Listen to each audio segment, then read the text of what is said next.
En esta presentación voy a hablar de 6 temas. El concepto de Dios, que son los conceptos fundamentales de la Biblia, el concepto del mundo, del reino, del hombre, del conocimiento y de la palabra de Dios. Son los 6 temas que voy a desarrollar lo más conciso posible. En una ocasión estaba yo platicando con unas judías y aproveché a hacerles la pregunta que siempre quería hacerle a un judío. ¿Qué es la Biblia para usted? Y estas 2 muchachas me contestaron con otra pregunta. ¿Cuál Biblia? Me dicen. Y le digo, bueno, entonces la Biblia judía. Y ellas me contestaron y me dijeron de esta manera. La Biblia para nosotros es la Tanaj, es decir, el Antiguo Testamento. Y para nosotros la Biblia es el manual de nuestra religión, que es el judaísmo, y además es nuestra constitución política. Oh, muy interesante, les dije. Y la otra muchacha me dice, sí, eso es para nosotros el Antiguo Testamento, la Biblia judía. Y ella dice, pero para mí nada más es la constitución política, porque yo soy una judía liberal, no practico el judaísmo, pero sí reconozco el Antiguo Testamento como la constitución política de nuestro país. Esa respuesta a mí me dejó pensando muchísimo y retraje la pregunta hacia mí. ¿Qué significa para los evangélicos la Biblia? Yo entonces, obviamente, hice la distinción de que pues existe la Biblia judía y la Biblia cristiana. La Biblia cristiana, como todos sabemos y ustedes saben, es la que está compuesta por Antiguo Testamento y Nuevo Testamento. Y esas divisiones ustedes ya las conocen. La palabra testamento viene del latín testamentum y al mismo tiempo el latín viene de la palabra testamentum, está traducida de la palabra berit en hebreo, que quiere decir pacto. En nosotros, en español, ya lo traducimos como pacto. Así que el antiguo pacto es el Antiguo Testamento y el Nuevo Testamento es el Nuevo Pacto. Los dos pactos son diferentes, pero tienen el mismo sentido. Dios se relaciona con Israel a través de la ley y las escrituras, y en el nuevo pacto Dios se relaciona con la humanidad a través de enviar a Jesucristo, hecho a su Hijo Jesucristo en forma de hombre y de siervo, como dice el apóstol Pablo a los Filipenses. Voy entonces a describir los distintos conceptos de Dios, algunos conceptos que existen de Dios. En el deísmo con D, el primer cuadro a la izquierda, el deísmo sostiene que Dios es creador del universo, pero Dios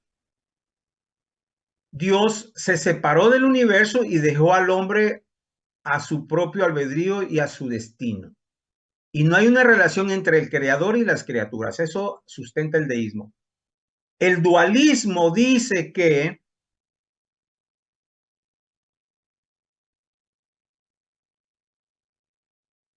en este mundo existen dos fuerzas, el bien y el mal. La fuerza del bien está representada por Dios y la fuerza del mal representada por Satanás. Esta es una doctrina que en muchos pueblos del mundo se conoce y se practica. Y muchas veces en las iglesias evangélicas tenemos este concepto del dualismo. En la cultura mexicana esto es muy popular. Yo no sé quién está rayando las láminas, pero aparecen rayas rojas. Y la otra doctrina, el concepto de Dios, es el teísmo con T, que describe un poco más lo que la Biblia enseña con respecto al concepto de Dios en relación con el hombre y el mundo. Estos conceptos de Dios precisamente nos llevan a la idea que la historia del cristianismo ha tratado de expresar y que se llama la teología, es decir, el estudio del conocimiento, de las doctrinas, de la revelación de Dios. La Biblia, las Santas Escrituras, nos muestran este esquema. En este esquema de las Escrituras se nota la jerarquía con respecto a la persona de Dios como la autoridad última, máxima, luego a Jesucristo, los ángeles que son seres espirituales y sirven a Dios y a Cristo, y luego sigue la iglesia, y en la iglesia está el Espíritu Santo. En esas tres jerarquías se encierra un concepto teológico. Y además, en la Biblia encontramos que el mundo es donde vive el hombre. Dios puso al hombre como corona de la creación y hoy ha puesto a la iglesia como la rectora, la directora, la que está en el mundo para mostrar precisamente qué es el reino de Dios. Y el reino de Dios, pues es un concepto también bastante interesante que ahorita vamos a ver. Así que la Biblia nos enseña estas jerarquías, esta estructura. Por eso pasamos al concepto del mundo, es decir, cómo se originó el mundo. Y nosotros obviamente tenemos ya nuestra cosmovisión. En otros campos académicos se llama la cosmogonía, es decir, el surgimiento del mundo. Y en la Biblia se muestra el plan cósmico de Dios. Y por lo menos yo he tratado de plasmar estas tres ideas. Uno, la creación, que es lo que Dios hizo originalmente. Luego, después de la caída, viene todo el proceso de contaminación y de maldición también de parte de Dios con respecto a la creación y al hombre y todo lo que existe, porque en el capítulo 3 eso se expresa.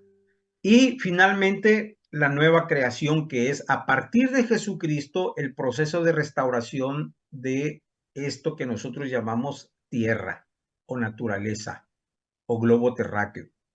Así que en la Biblia encontramos este planteamiento de lo que es el proceso de la existencia del mundo donde nosotros estamos. Pero también en esta creación se expresa, y en la Biblia especialmente encontramos que hay una distinción entre lo que es el Antiguo Testamento y el Nuevo Testamento con respecto al reino de Dios. En el Antiguo Testamento Dios quiso establecer su reino eligiendo al pueblo de Israel, o más bien, ahorita lo voy a explicar, eligiendo a los judíos, al pueblo de Israel, como los representantes de esa noción en la que Dios quería dar a conocer al mundo su soberanía, su gobierno, su poder, su presencia, su persona. Y lo hizo de esta manera, escogiendo una familia, formando tribus, un pueblo, hasta que fue reino, y les puso a ellos leyes, decretos y mandamientos, pero al final de cuentas lo que Dios quería era el bienestar. En el Nuevo Testamento encontramos esta nueva noción también de la teocracia, es decir, del reino de Dios, pero expresada en la iglesia. La iglesia es el conjunto de discípulos, de familias que viven en los pueblos y que se rigen por el evangelio que expresa el amor, la justicia, la verdad y la equidad. Y que al final de cuentas también en el reino de Dios, lo que Dios quiere es que el ser humano viva en bienestar por la obediencia que tenga a él. También distingo en esta parte del reino de Dios un plan social, el concepto de familia, por ejemplo, desde la creación, y el concepto de familia después del Génesis capítulo 3, a partir de la desobediencia del hombre y de la expulsión de Adán y Eva del paraíso. La familia es un núcleo disfuncional desde entonces, pero ahora en Cristo existe un nuevo concepto de familia, que es la iglesia. Es decir, los hombres y mujeres que han estado viviendo bajo la soberanía de Dios, bajo el reinado de Cristo y bajo el Espíritu de Cristo.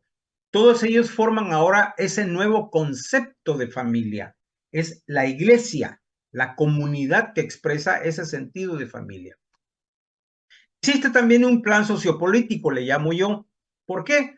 Porque en la Biblia vamos a encontrar siempre en el desarrollo histórico del pueblo de Israel este proceso, la formación de una familia, de una nación y un reino. Las 12 tribus, etcétera, fueron la forma en que Dios quiso mostrar su reino. Y digo que es sociopolítico porque el pueblo de Israel tuvo relaciones políticas, económicas, tuvo relaciones internacionales que le llevaron a tener tratos y contratos con los pueblos aledaños, con o sin la autorización de Dios. Pero también la iglesia, después del Nuevo Testamento, a partir de Cristo, se forma una familia que es la iglesia y que esta familia, esta iglesia está para mostrar el reino de Dios. Así que en concreto, la familia de Dios, tanto en Antiguo Testamento como en Nuevo Testamento, son los núcleos sociales y políticos en los que se expresa la ciudadanía del reino. Ha habido una tensión también que está en la Biblia y es la tensión entre la naturaleza y la civilización. Las ciudades comenzaron con el espíritu de Caín. Caín fue el que empezó a construir ciudades y su descendencia creó estas ciudades y obviamente por ser de la familia de Caín llevaban la marca de la muerte, la marca del asesinato, la marca de la maldad. Y las ciudades siempre se ha caracterizado y se han caracterizado por eso. Sin embargo, en la Biblia nosotros encontramos que Dios siempre ha buscado la redención de las ciudades. Y las ciudades hoy son los núcleos humanos más grandes y es lo que se está viviendo desde hace ya unos 300, 400 años. La aglomeración de la humanidad en las ciudades. Las ciudades están creciendo en todos lados y han abandonado el campo. Entonces, en la visión bíblica, la ciudad juega un papel importante. Fíjense ustedes que el pueblo de Israel tuvo que construir ciudades, habían ciudades de redención, habían ciudades del rey, y en todas ellas siempre hubo manifestaciones del pecado y de la maldad. Sin embargo, Dios siempre tuvo interés en redimir las ciudades. Por eso Jerusalén, Jerusalén, es la ciudad de paz. Era el ejemplo donde habitaría el Dios, el Cristo, el Rey, que le traería paz al mundo estando en esa ciudad. Hoy nosotros sabemos en qué consiste vivir en una ciudad. Todas las ciudades tienen una historia de redención. Y finalmente, fíjense ustedes que el Apocalipsis describe el destino final de la iglesia en la Nueva Jerusalén. Así que las ciudades han tenido un impacto tremendo en la Biblia, porque está ahí presente desde el comienzo de Génesis hasta el Apocalipsis. Y luego entro a este tercer concepto que es el concepto del hombre de la antropología. ¿Qué quiero decir con esto? Bueno, yo me puse a investigar en la Biblia los distintos conceptos que hay con respecto a la antropología. Y la Biblia tiene algunas cosas que enseñarnos al respecto. Primero, el hombre como ser creado es un ser teológico porque tiene relación con Dios, es un ser psicológico porque tiene procesos mentales, es un ser sociológico porque tiene relaciones humanas, laborales, sociales, etcétera, y es un ser ecológico porque vive en esta naturaleza y prácticamente nosotros vivimos de la naturaleza. Así que esa es una forma de ver al hombre. Otra forma de ver al hombre que hemos aprendido a partir de la Biblia es estas nociones del hombre como tricotomía, es decir, que tiene tricótomo, que tiene espíritu, alma y cuerpo. O el hombre dicótomo, que algunos señalan que solamente tiene alma y cuerpo. O la noción judía del Antiguo Testamento del hombre unítomo, que se describe en Génesis 1 y 2 como el alma viviente. Así que existen estas nociones y no se trata de discutir ahorita en cuál nos vamos a definir, sino simplemente estoy dando a conocer lo que la Biblia nos enseña con respecto a esto. La otra cosa importante que yo encontré en la Biblia, después de buscar en la psicología, es cómo está hecha, cómo puedo yo entender la estructura psicológica del ser humano.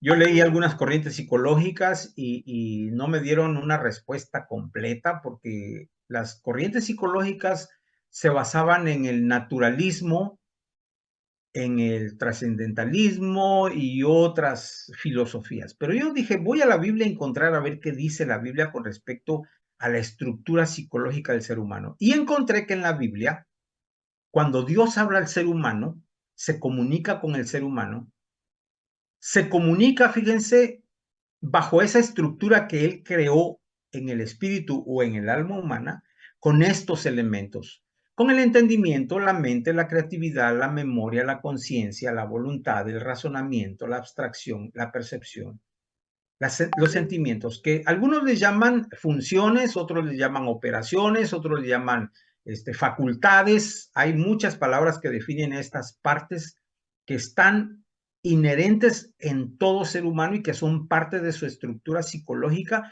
o también de su estructura espiritual. Así describe la Biblia esa parte que tiene que ver con nuestra composición interna. Yo tuve la oportunidad de ver a 2 o 3 amigos morir prácticamente en la experiencia de verlos dejar de respirar.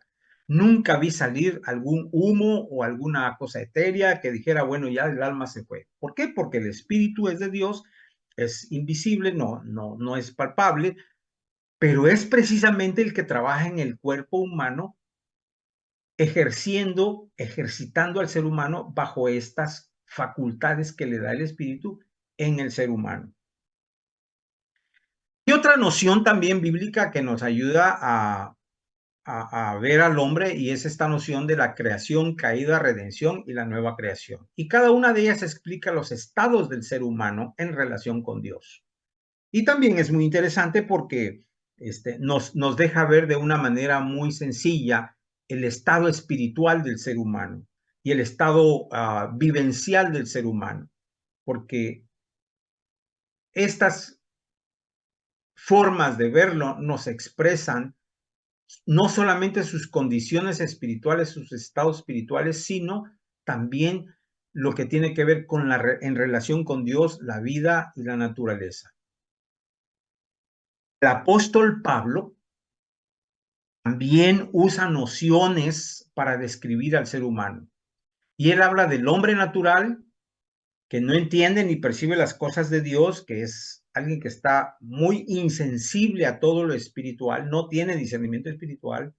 El hombre carnal, que lo describe como una persona inmadura, que puede ser religiosa o cristiana muchas veces, que no tiene capacidades, que es egoísta, que no tiene un carácter firme. Y también habla del hombre espiritual. Aquel dice que analiza, que es íntegro, que tiene la mente de Cristo, que es una persona colaboradora, que tiene un nivel de madurez más avanzado. Y Pablo describe las cualidades del ser humano en este aspecto.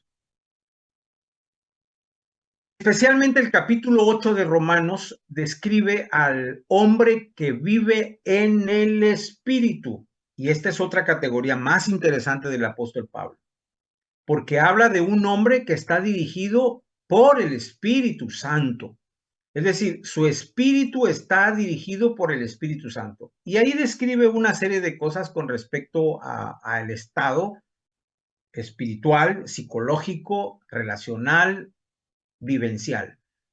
Y él describe que es un hombre que no siente ni tiene condenación, porque ya es un hombre que ha conocido a Cristo y ha sido redimido. No se siente condenado ya, sino se siente perdonado, redimido y está en proceso de santificación. Por lo mismo, vive en libertad, vive en amistad, sabe cómo agradar a Dios. Es un hombre o una persona vivificada que siempre va a estar buscando agradar a Dios, apoyado en el poder de Dios y siendo una persona que tiene un nivel de madurez mucho más avanzada por ser una persona guiada por el Espíritu. Así que estas doctrinas de Dios, de la creación y del hombre son fundamentales. Este quinto punto tiene que ver con el conocimiento. La Biblia describe que el hombre es un ser inteligente, que tiene la capacidad de conocer. Pero esa capacidad de conocer siempre va a estar sustentada por lo que Dios hace en su mente y en su corazón, en su razonamiento. Y la Biblia nos enseña precisamente esto del conocimiento. ¿Cómo sabe el hombre que sabe, no? ¿Cómo sabes que Dios te llamó para hacer tal cosa, la vocación? ¿Cómo sabes tú cuál es el sentido del mundo? ¿Dónde adquieres ese conocimiento? Bueno, la Biblia tiene respuestas para eso. Yo recuerdo haber escuchado estas expresiones hace algunos años. Fíjense bien, los 4 tipos de hombres con respecto al conocimiento. Existe aquel que no sabe que no sabe. Hay hombres como el que sabe que no sabe. Hay hombres que no saben que saben y hay hombres que saben que saben. Esto nos habla de estados del conocimiento, es decir, de cómo uno se concibe, se percibe, se analiza, se ve a sí mismo con respecto al conocimiento. La Biblia enseña que Dios es el que da el conocimiento. Así sea el hombre que no ha sido redimido, tiene un conocimiento de la realidad, del mundo y de todo lo que existe, pero es un conocimiento que él construye. Y por otro lado, el conocimiento que viene de Dios y que el hombre recibe de parte de Dios es un conocimiento que solamente viene de Dios por su espíritu y que es un conocimiento cierto y verdadero. Y que conocer las escrituras le permite a esa persona tener esa noción de lo cierto y lo verdadero con respecto a un conocimiento. El conocimiento de Dios en relación con la religión, el conocimiento del mundo con respecto a la realidad, el conocimiento del hombre como ser persona y el conocimiento de la vida que tiene que ver con la historia y el tiempo. Estos 4 aspectos son importantísimos mantenerlos, uno, como cristianos permanentemente, dos, como maestros, porque si vamos a enseñar la escritura, vamos a enseñarla de tal manera que esté integrado todo este conocimiento, estas categorías, estos elementos, la persona de Dios, el mundo, el hombre y la vida. ¿Por qué? Porque Dios es el que da ese conocimiento. Yo estoy seguro que desde que conocimos a Cristo, nuestros procesos de conocimiento son diferentes. Las formas de pensar de Dios, de sentir a Dios, de reconocer a Dios cuando es que te habla y que no te habla, o cuando estás en ese proceso de conocimiento, es una facultad que tenemos los cristianos, los que tenemos esa experiencia de caminar con las escrituras, de caminar con Dios. Por otro lado, también ese conocimiento de la realidad que Dios nos da es un conocimiento que no dirige nuestra vida de la manera en cómo la gente que no conoce a Dios ve la realidad. Nosotros vemos la realidad de distinta manera, porque la vemos desde el conocimiento de Dios, porque la Escritura enseña que es la realidad desde la perspectiva de Dios. Y lo mismo con el hombre. Yo he observado que los evangélicos, los cristianos, no tenemos problemas ni de racismo, ni de clasismo, ni de cosas de segregación, porque sabemos qué significa ser hombre y ser mujer, ser parte de la humanidad, ser parte de la iglesia, porque la iglesia nos ha enseñado elementos importantísimos que son fundamento en la Biblia y que para nosotros han formado nuestras formas de pensar. Y lo mismo con la vida, la historia y el tiempo. A nosotros no nos asusta el tiempo de ahora, porque sabemos cómo ha sido el tiempo por lo que la Biblia enseña. ¿Cuál es la historia del ser humano? Y entonces eso establece un conocimiento especial que los cristianos tenemos. Ahora, parte de la cuestión aquí con este respecto es cómo estamos enseñando en nuestras iglesias, en la predicación, en los sermones, en las clases de escuela dominical, en las clases con jóvenes, ¿qué estamos enseñando al final de cuentas de estos aspectos que tienen que ver con el conocimiento de las escrituras? El sexto punto es sobre el concepto de la palabra de Dios. En el Antiguo Testamento la palabra de Dios está estructurada en la escritura, está hecha en la escritura. En el Nuevo Testamento, la palabra de Dios está encarnada. Escrita y encarnada son la misma palabra de Dios. Por un lado, la palabra escrita nos enseña que Dios ha sido creador del mundo, que se ha formado una familia, la familia de Dios, el pueblo de Israel, y la palabra ha sido institutora, correctora, justiciera, prometedora de vida, pero también castigadora. Cristo, la palabra de Dios, la palabra encarnada que conocemos desde el Nuevo Testamento, tiene estas facultades que se expresan en la Biblia de cómo fue Cristo, siendo Él la palabra encarnada en el tiempo que Él vivió entre los hombres.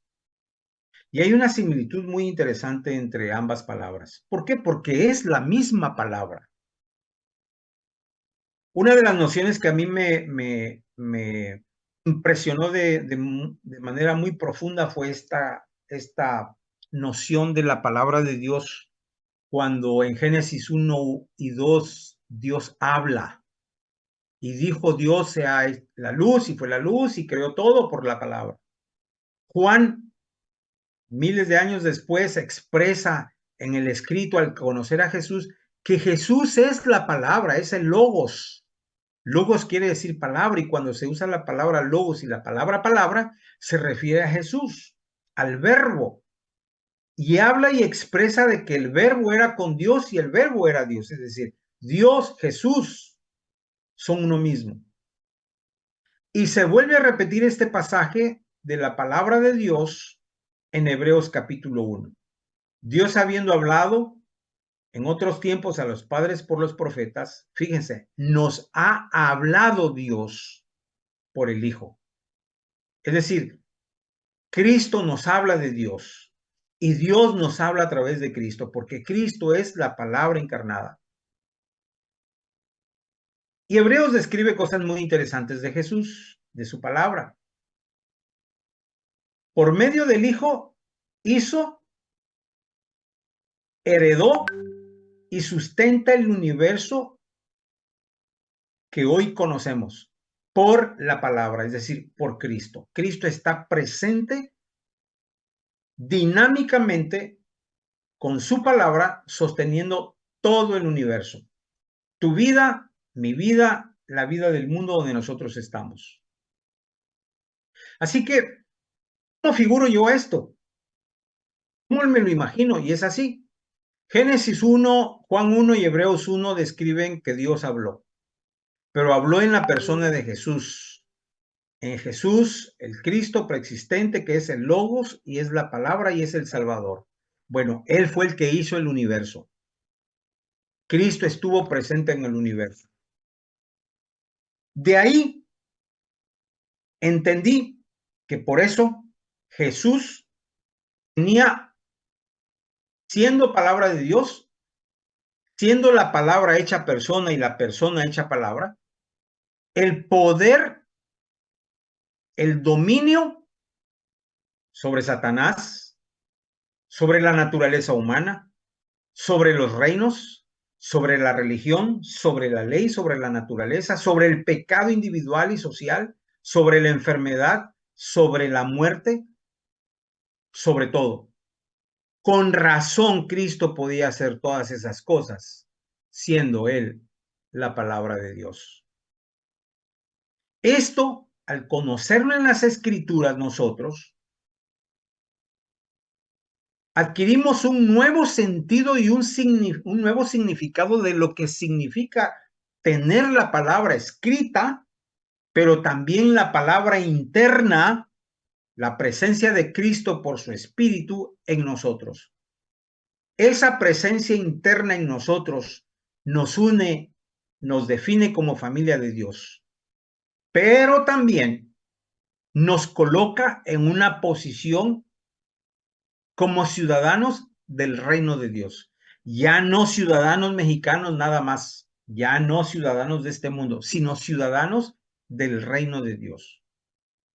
Esa palabra escrita, esa palabra hecha persona, es precisamente lo que define la presencia de Cristo en nosotros. Los apóstoles les fue dada palabra. Y esa palabra Jesús se las dio a los discípulos. Cuando Él los llama, los redime y los capacita y les da la orden de que con esa palabra, con su presencia, por el poder del Espíritu Santo, tienen una comisión y es establecer el reino de Dios. Mas recibiréis poder cuando haya venido sobre vosotros el Espíritu Santo. Dos cosas suceden. El cristiano, el discípulo, recibe la palabra de poder por el Espíritu Santo y tiene poder para accionar, para vivir, dominando reinos y potestades, el pecado, la enfermedad y la muerte, la religión, la esclavitud, la ignorancia, la superstición, transformando estructuras religiosas, sociales y políticas. Es decir, nosotros los cristianos que tenemos la palabra de Dios en nuestra vida, tenemos la palabra escrita, tenemos la palabra de Cristo, a Cristo mismo en nuestro corazón, hemos sido llamados a ejercer una vida de poder sobre estos elementos, dándonos una identidad como hijos de Dios, pero también una ciudadanía del reino. Eso nos coloca en una posición totalmente diferente en nuestra existencia. Un ejemplo muy sencillo de ello es el apóstol Pablo.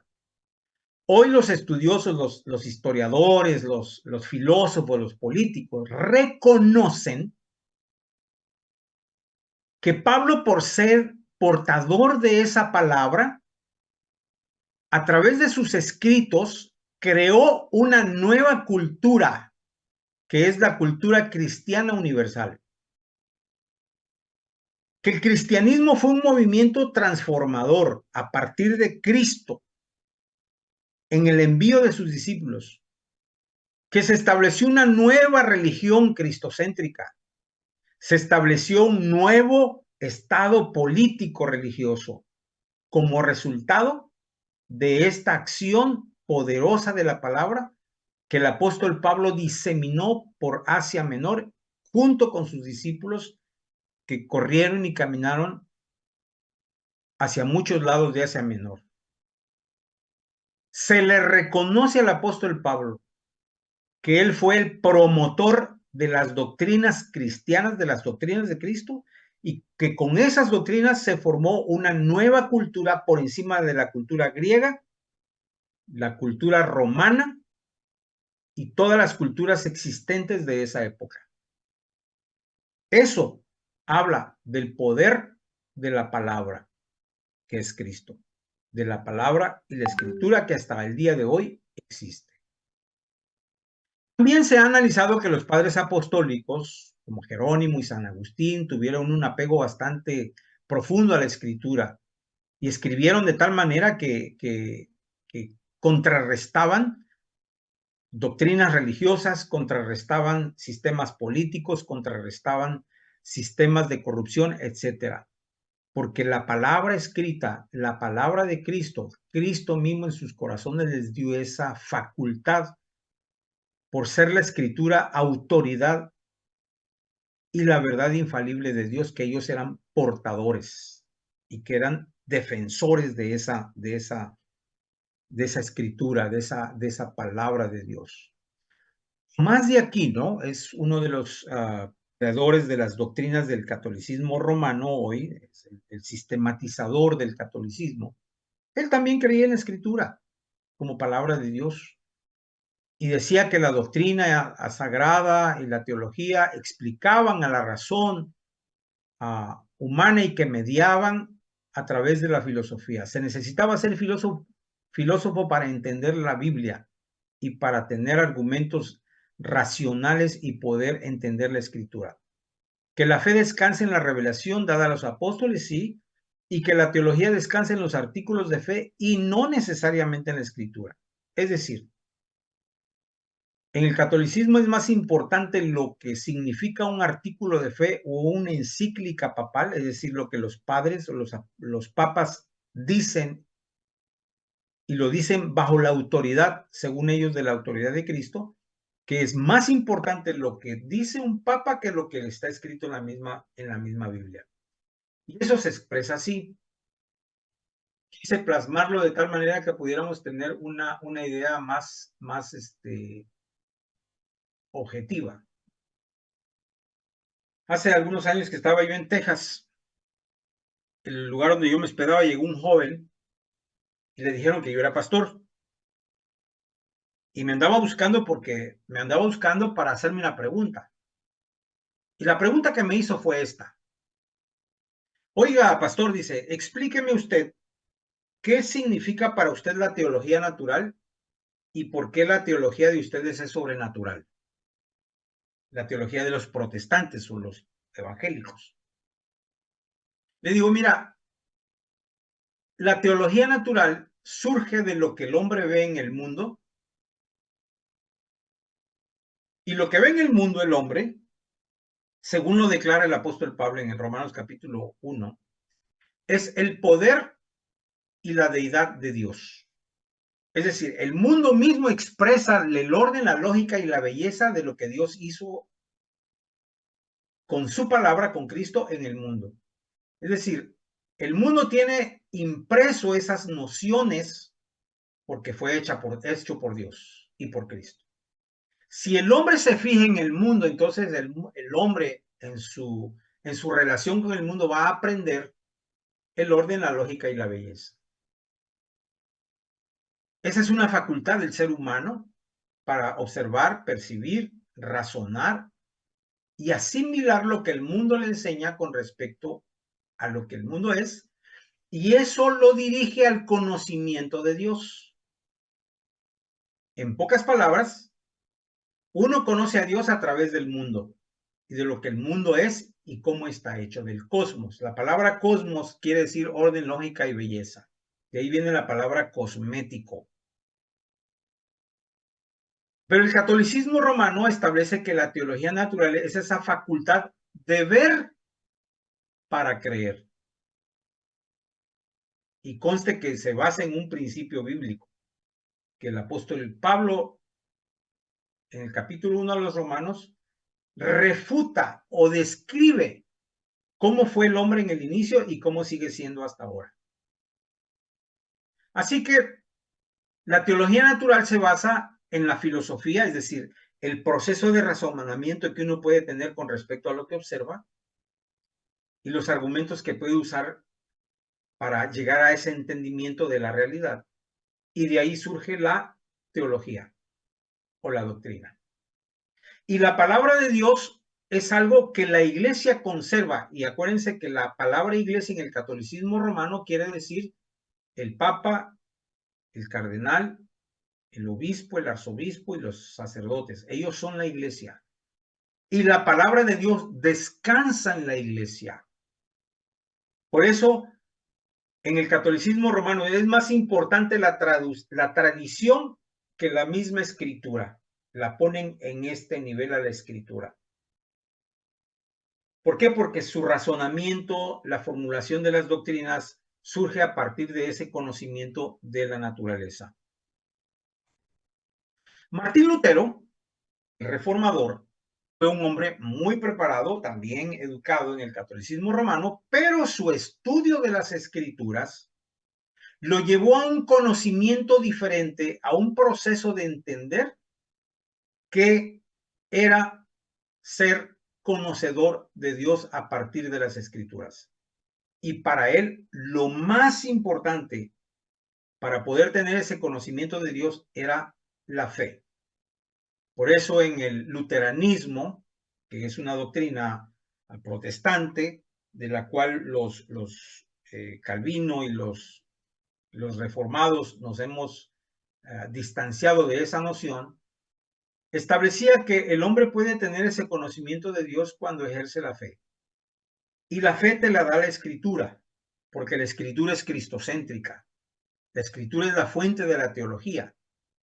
Y para él, la escritura tenía dos claves.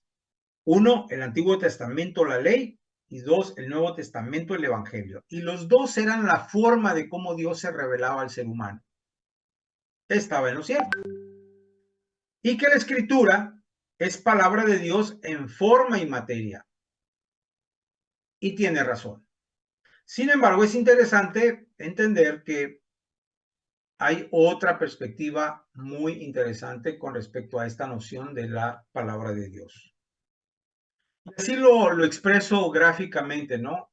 El hombre puede acercarse a la Biblia y leer, conocer de Dios, conocer qué es el Evangelio, qué es la ley, y seguramente Cristo le va a iluminar su mente y su corazón, pero para ello requiere de la fe.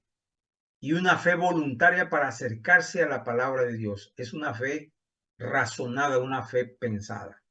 Pero aquí viene lo diferente. Juan Calvino, a partir de su libro número 1 y en estos capítulos que estoy mencionando aquí, del 5 hasta el 8, él establece un paradigma, un nuevo modelo, el modelo bíblico de cómo el hombre puede llegar al conocimiento de Dios. Y sí tiene que ser a través de la escritura, pero la fe no es algo que tú ejerces. La fe es algo que Dios imprime por el Espíritu Santo en el corazón del hombre para llegar a ese entendimiento. Porque Dios añadió luz a su palabra, a la escritura. Le dio luz a Cristo mismo. Cristo es la luz del mundo. Dios imprime en los corazones su verdad. Y de la escritura surge la sabiduría, la inteligencia, la reverencia y la obediencia. Así que una condición para encontrar a un cristiano inteligente, reverente y obediente y sabio es haber experimentado esa presencia, la palabra técnica es neumática, es decir, del Espíritu Santo, imprimiendo en su corazón ese conocimiento, esa percepción y ese sentido de ver la escritura, de tener la escritura, de aprender la escritura en su vida. Por eso la autoridad interna de las escrituras es el Espíritu Santo, el mismo que actúa en el corazón del hombre. Eso hace muy diferente las posturas de Lutero y a las posturas de Santo Tomás y de toda la tradición católica. ¿Por qué? Porque en pocas palabras, solamente el hombre que ha sido tocado por Dios a través de su espíritu, de quien recibe iluminación, de quien recibe el entendimiento y sella en su corazón esa noción de Dios, esa noción de Cristo como su Salvador, es cuando verdaderamente llegas a tener el conocimiento de Dios. Ese es el conocimiento verdadero. Y el hombre llega a tener ese conocimiento de la palabra encarnada, hecha hombre, y que se ha expresado en la historia y en la realidad humana. Esa es la diferencia, digamos, del planteamiento bíblico que establece Juan Calvino al estudiar las escrituras y enseñarnos estas verdades tan profundas de lo que significa ser tocado por Dios. Aquí está la expresión gráfica. Dios implanta por su Espíritu Santo la fe en el ser humano.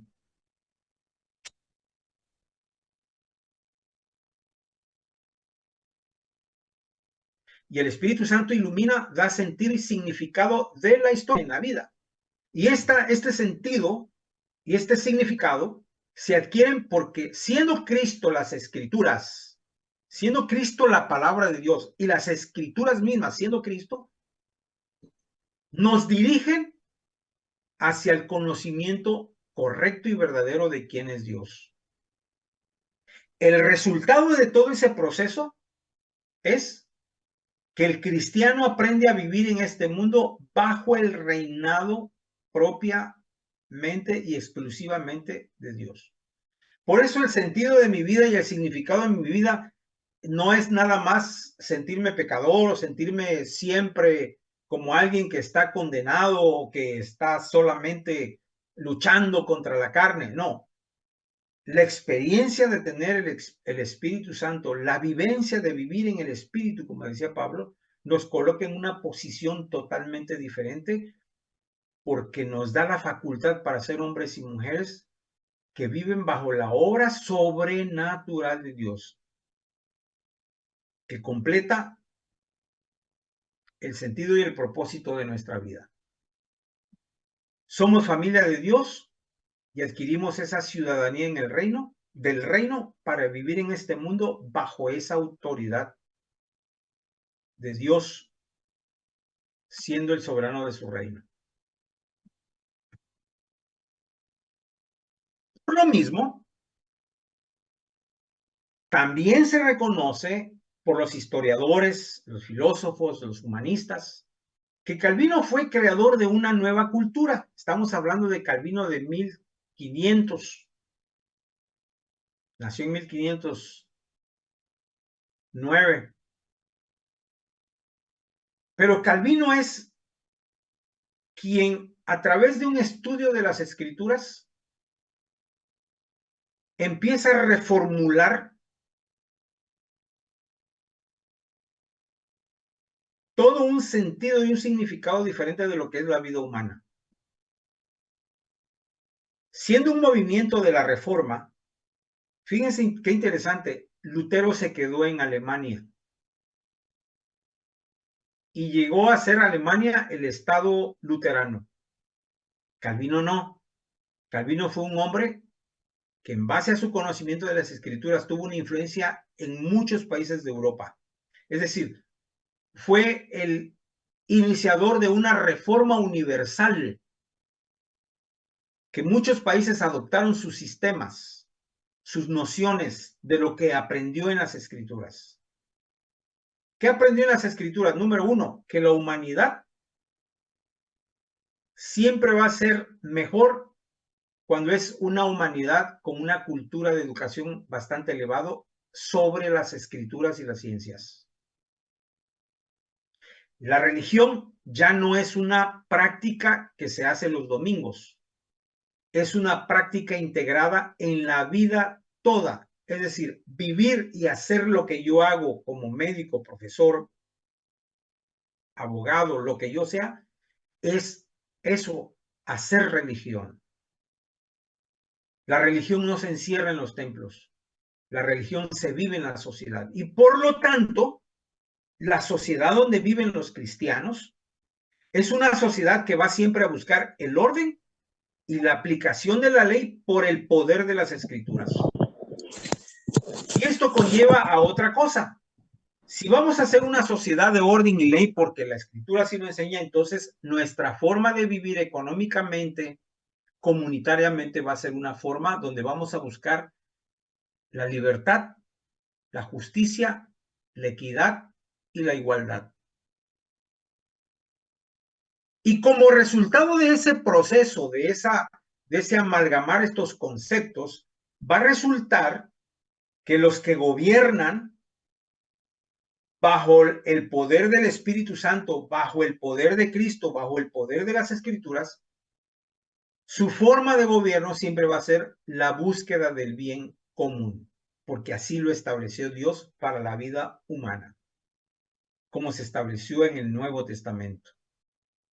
Así que los presbiterianos que somos calvinistas sustentamos estos principios que son importantísimos para entender que ser presbiteriano no es solamente de domingos, que tiene que ver con nuestro concepto del hombre, concepto de Dios, concepto de la humanidad, concepto de la religión, y no una religión estructurada en el rito dominical, sino en la forma de vivir permanente. Y que nuestro trabajo es construir una sociedad donde se viva el orden y la ley porque las Escrituras así lo establecen, Cristo así lo quiere. Y que la vida económica de la sociedad va a ser una vida donde vamos a buscar la equidad, la igualdad, la justicia, la libertad. Y que los que gobiernan, que son educados bajo la palabra de Dios, que son dirigidos bajo la presencia del Espíritu Santo, serán gobernantes que lo único que les va a preocupar es la búsqueda del bien común, el mejoramiento de la sociedad. A ese nivel se cataloga la influencia de Juan Calvino por ser uno de los articuladores estudiosos de las Escrituras, que todo este conocimiento se arranca de las Escrituras. Este conocimiento surge de las Escrituras en cómo él entendió la realidad, la vida, la religión, la presencia de Dios en toda la vida humana. Tuvo un énfasis muy importante en la historia. Él quería estudiar la Biblia desde el punto de vista histórico y lo hizo. Él quería entender la Biblia no desde el punto de vista alegórico ni idealista. Él quería que la Biblia tuviera un sentido espiritual, pero que también tuviera un significado espiritual. ¿Qué quiere decir esto? Que el hombre estuviera impulsado por el Espíritu, pero que su mente estuviera transformada de tal manera que lo que él es, la realidad es, lo que vive en la sociedad, sea para mostrar la presencia y el reinado de Dios en la vida humana. Sí reconoció la tradición de la iglesia de los apóstoles y de los padres, no de la tradición católica romana. Y para él la escritura es la palabra es Cristo, Cristo es la palabra y por el Espíritu Santo, tanto la escritura como Cristo son los que hacen y le dan sentido y significado a la vida del ser humano. Finalmente, resumo, ¿qué es la Biblia? La Biblia es la autorrevelación de Dios donde se muestra como creador, sustentador y salvador. Yo quería preguntar. Y donde vemos a una humanidad creada, ¿Quiere preguntar? corrompida y recreada. Hay esa posibilidad para el ser humano. Y que esos dos polos, esas dos entidades, Dios y la humanidad, tienen como único propósito mostrar qué es el reino de Dios en la vida humana. Dios quiere mostrarse en esta vida humana. El hombre, el que conoce a Dios, no tiene otro propósito más que mostrar ese reino de Dios en la historia humana, a través de su ciudadanía como parte del reino de Dios. Finalmente yo digo, ¿qué son las escrituras en relación con mi persona? El sentido y significado de la escritura como la realidad de Dios, como el poder de Dios, como la persona de Dios, como la palabra de Dios, hace una nueva humanidad, que somos la iglesia. Y que nuestro propósito es dejar ver en este mundo el reino de Dios. Y luchar porque la vieja humanidad, es decir, los demás seres humanos que no tienen a Cristo, que no tienen ese conocimiento de Dios, de Cristo y de las Escrituras, vengan a este verdadero conocimiento.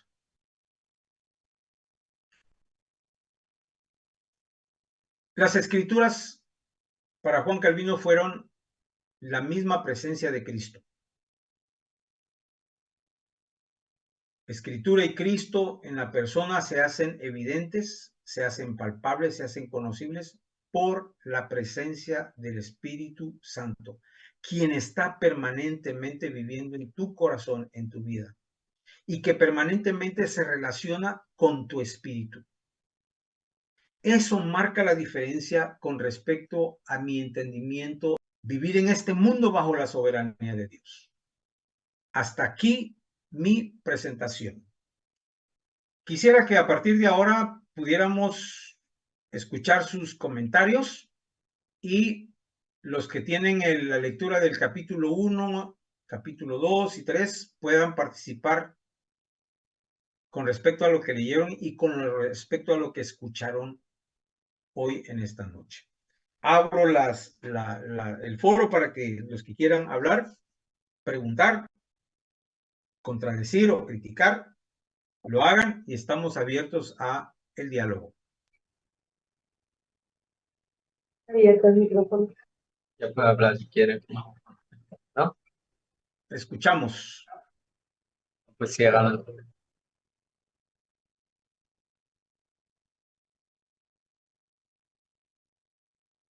Cualquier comentario que venga a sus mentes es necesario. Mi idea es presentarles una noción de qué es la escritura, qué es la palabra de Dios, para que podamos ir avanzando un poquito en nuestro entendimiento al respecto, o a lo mejor les hice más bolas, pero bueno, quiero escucharles. Hermano Roger Luna, te escuchamos. Sí, buenas noches, amados hermanos.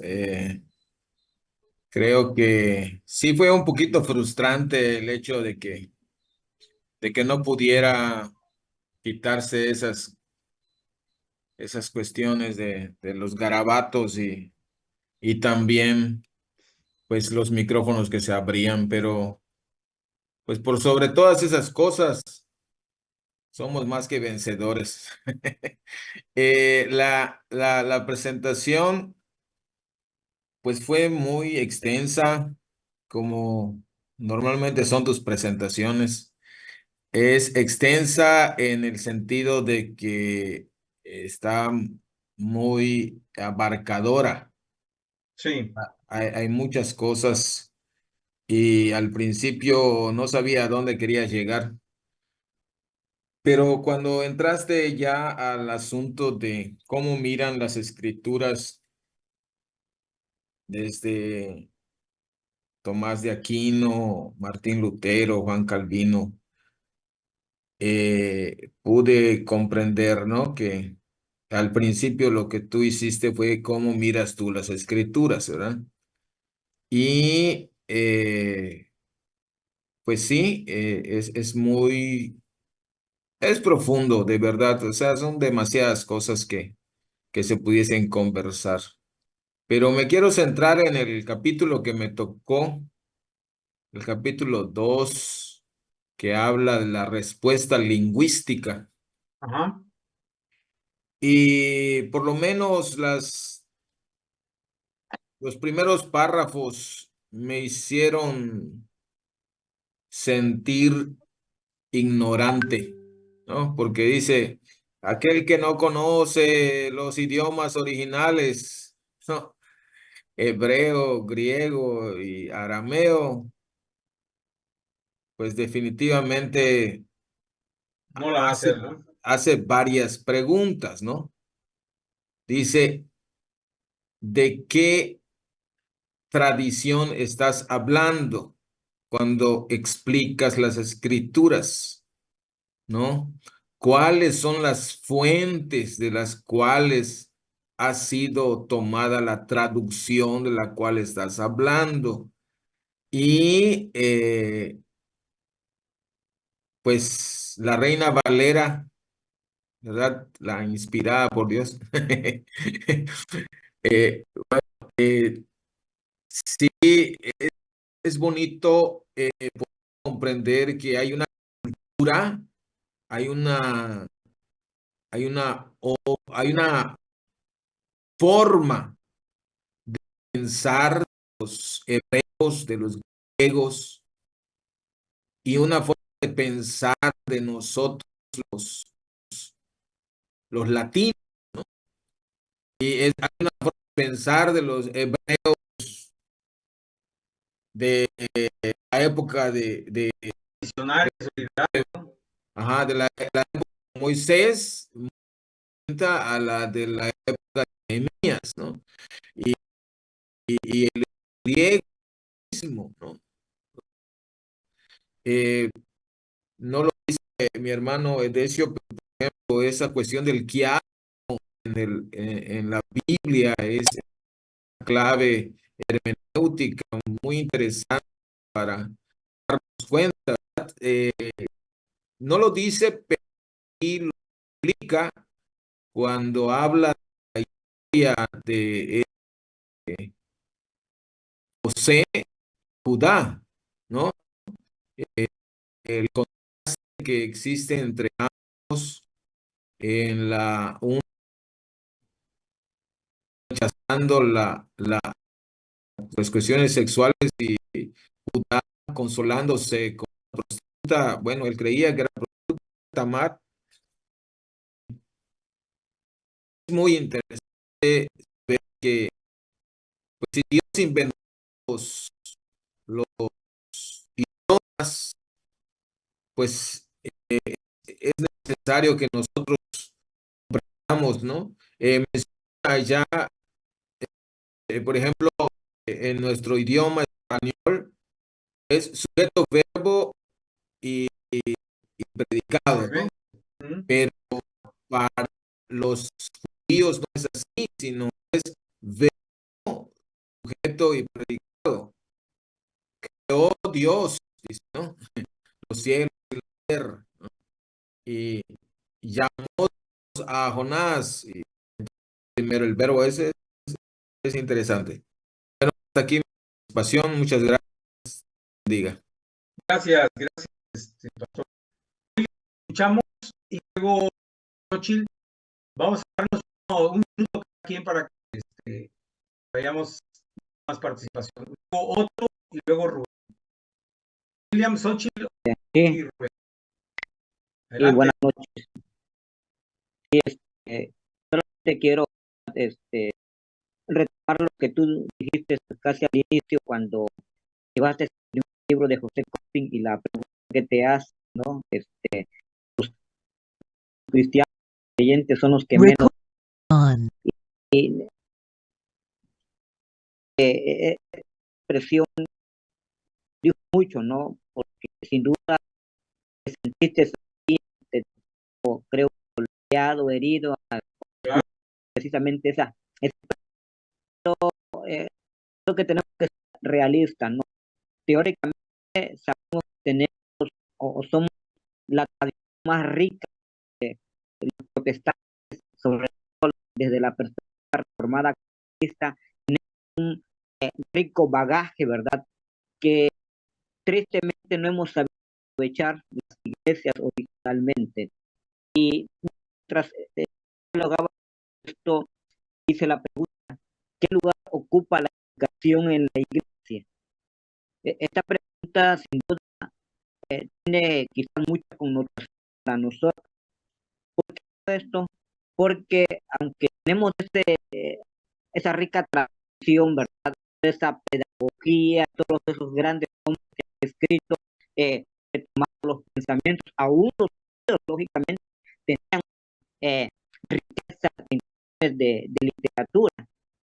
Hoy en pleno siglo XXI, y aún antes, hemos visto que la iglesia se ha anclado o la iglesia prácticamente ha dejado la educación y lamentablemente está pasando o está viendo las consecuencias de una pobreza teológica, lógicamente, debido a que la educación, aunque la tenemos como algo primordial o renombrable, ¿verdad? No es algo práctico al final de cuentas, es algo teórico solamente, es algo que está aquí en el aire, pero que no está aterrizado. Y mientras no está aterrizado, podemos seguir escribiendo, podemos seguir escuchando, pero la iglesia no nos está abarcando.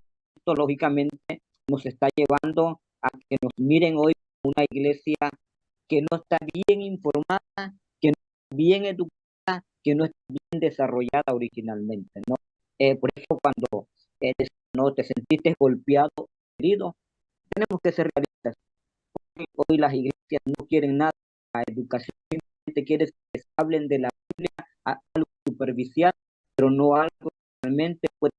Ahora, para eso nos está a una crisis aún peor. Aportación. Gracias. Gracias. Buenas noches a todos. Voy a tratar de ser breve porque la información que nos es muy interesante, me ha ayudado mucho, me confirmó muchas cosas y enfocado a lo que es ahorita este curso para los maestros de escuela, ¿no? De formación cristiana.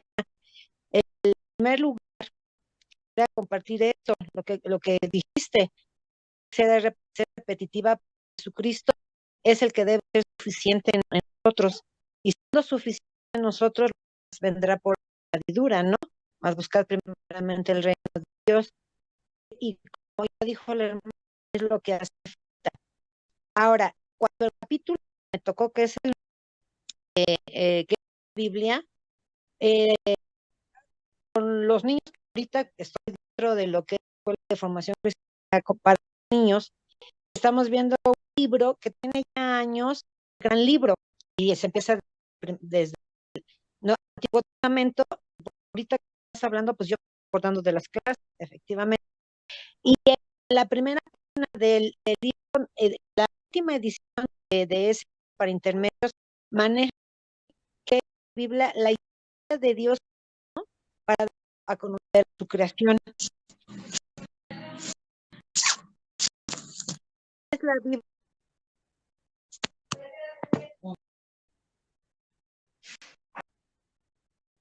Sí. Te escuchamos. Con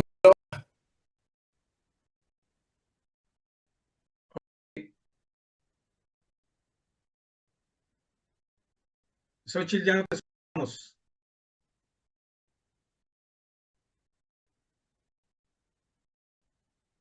Bueno, vamos a Otto y luego regresamos con para que termine. Te escuchamos. Sí, gracias. Buenas noches a todos. Pues, ser breve y bien. Perdón, se me tocó la. ¿Puedo continuar? Sí, bueno, termina. Okay. Perdón, ya voy a terminar. Entonces, en cuanto a lo que me tocó, que la Biblia, relacionado a lo que también comentaste, es luz, es la luz, es lámpara, ¿no? Es lámpara a nuestros pies, es una guía diaria para tomar un estilo de vida, como lo mencionaste bien, y se repetir. Es necesario repetirla todos los días, como dice el Deuteronomio, y vivirlo, enfocado a nosotros como que estamos en la escuela de formación cristiana. Es necesario que nosotros conozcamos primero y la vivamos primero para poder compartir con nuestros niños, con nuestros alumnos, que sea significativo, ¿no? Yes. Regresar a la Biblia. Nada más. Muchas gracias. Gracias. Otto, te escuchamos. Sí, el libro y también yo creo que la que anoté aquí en respuesta a es tan confiable la Valera, ¿no? Y otras traducciones. Y ya bien específico que atención de día no he escrito pensar en las cifras como él comenta el escritor. Y eso sí es muy importante. Claro, Pablo, Moisés, ciertas escribieron en cierto tiempo, con su contexto, nunca pensando en ciertas doctrinas, ¿no? Ahorita casi los encajonamos la Biblia y ese es el problema a veces, ¿no? Nuestro acercamiento a la Biblia ya con ciertas cosas en la mente, ¿no? Otra cosa es la crítica de la redacción, ¿no? Creo que es importante nosotros como intérpretes de la Biblia acercarnos siempre con preguntas, ¿no? Los evangelios y otras, entonces, que le añadieron, realmente, qué más trae, bueno, acercarnos a la Biblia con preguntas. Yo creo que es la interpretación, nuestro trabajo en esta parte. Y otro, la importancia de ir al contexto histórico del texto para no caer en moralizar, dice, y espiritualizar el texto. Creo que entra la exégesis muy seriamente ahí en nuestro trabajo, ¿no?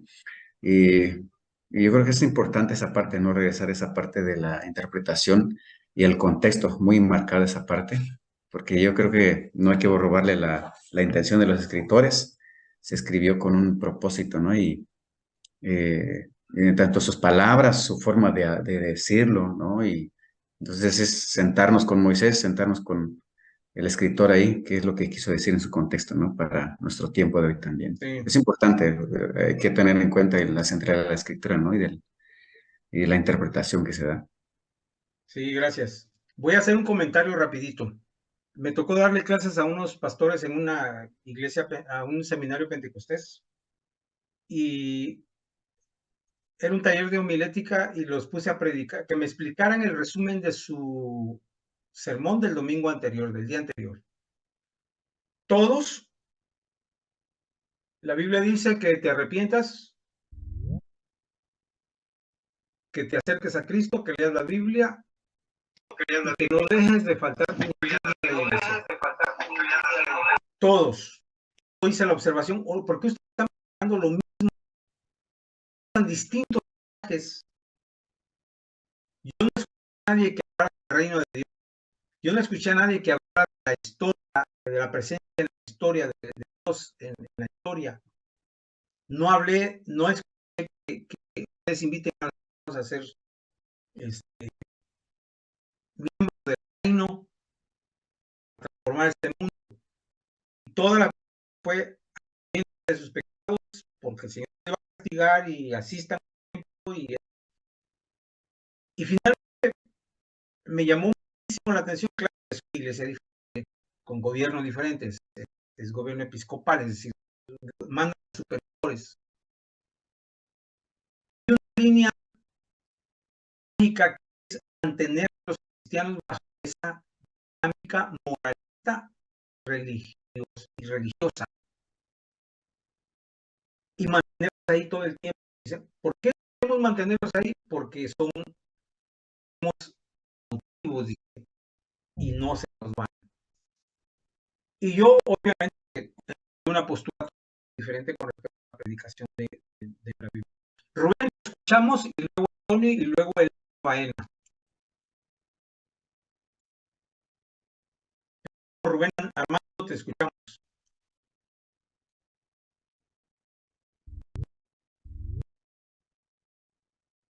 Tienes apagado el micrófono.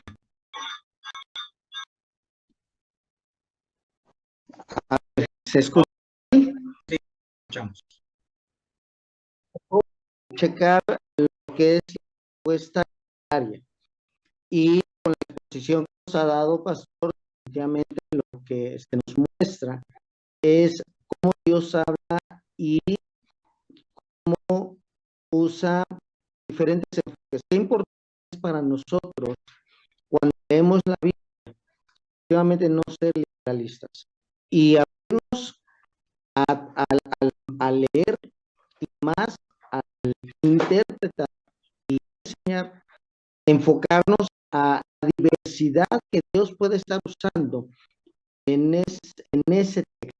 O sea, sí es muy importante lo que estamos aprendiendo, pues ciertamente nos abre una diversidad grande que nos obliga obviamente también a tener una cultura mucho más abundante, o sea, un conocimiento de diferentes idiomas, historia, de escrituras literarias, o sea, muchísimo que tenemos que aprender, hermanos. Así es que, pues gracias, Pastor, por estos cursos que nos están abriendo a esa necesidad, porque al menos a mí me hace ver que sí tengo aún una mayor necesidad de conocer y leer sobre muchas áreas.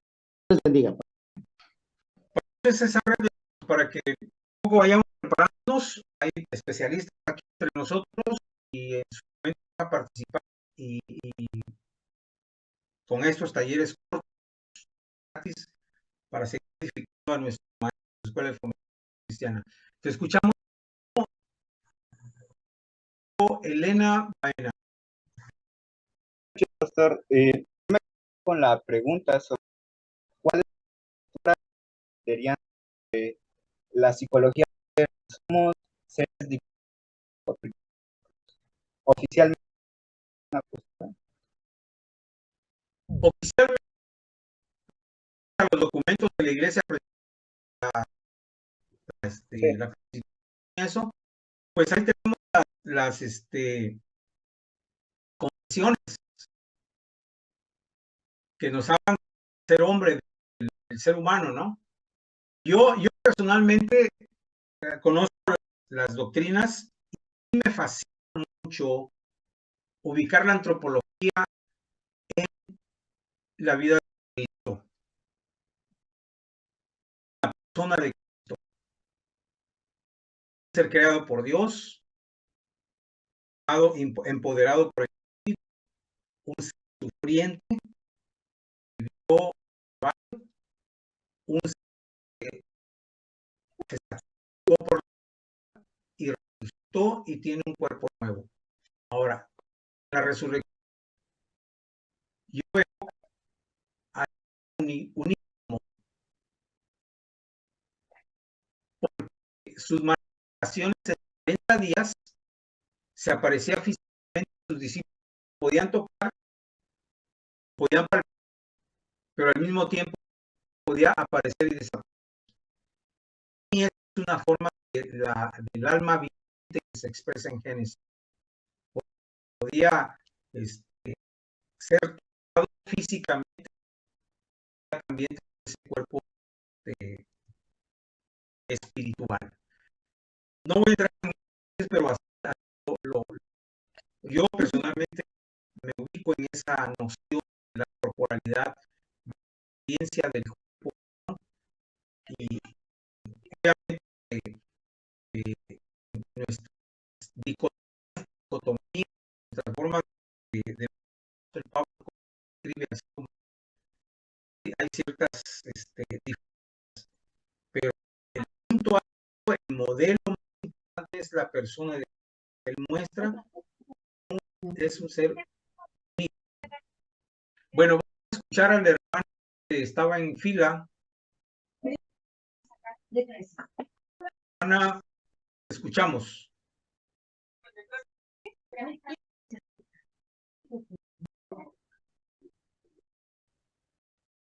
Voy a bajar las manos. Ya bajaron la mano. Alguien, también es observación respecto a la presentación. Sí, hermano, es que no encontraba la forma de activar mi micrófono.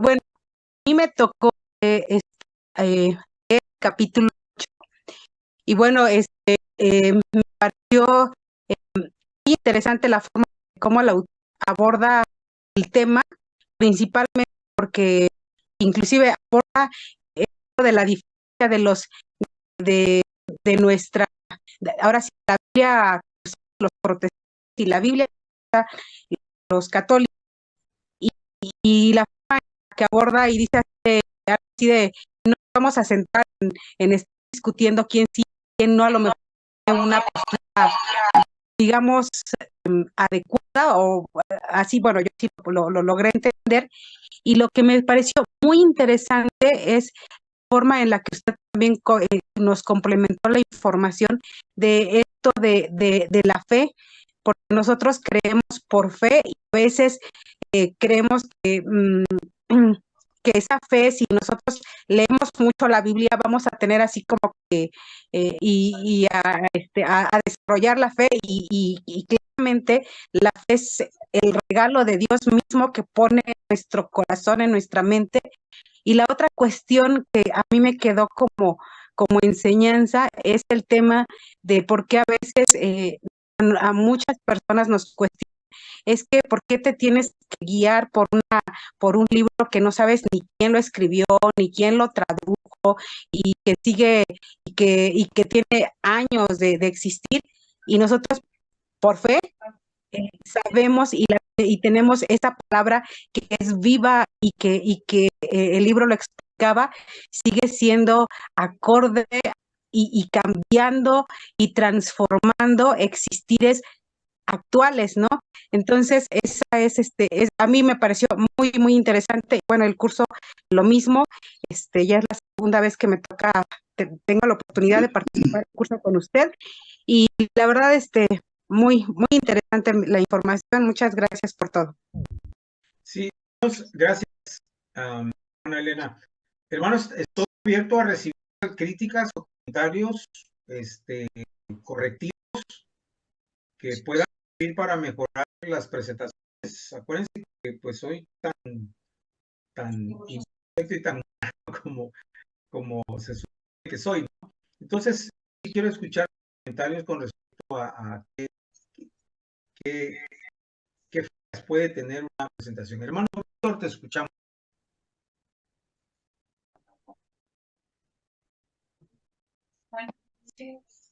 Víctor García, te Escuchamos. Sí, gracias. ¿Me escuchan? Y luego Jorge Vidal. Gracias. Bueno, ¿sí me Sí, escuchan? adelante, Víctor, te escuchamos. Bueno, yo me voy a referir al tema que de las 7 preguntas, 7 respuestas que hay en el libro que nos hizo favor de presentar. Y no puedo entender la respuesta si no leo todo el ensayo, porque así lo llamó originalmente como un ensayo. Fue escrito en el año 2003, es decir, hace 21 años que escribió. Y efectivamente, una respuesta inicial que él establece es la lingüística sobre cómo es que debemos entender la Biblia.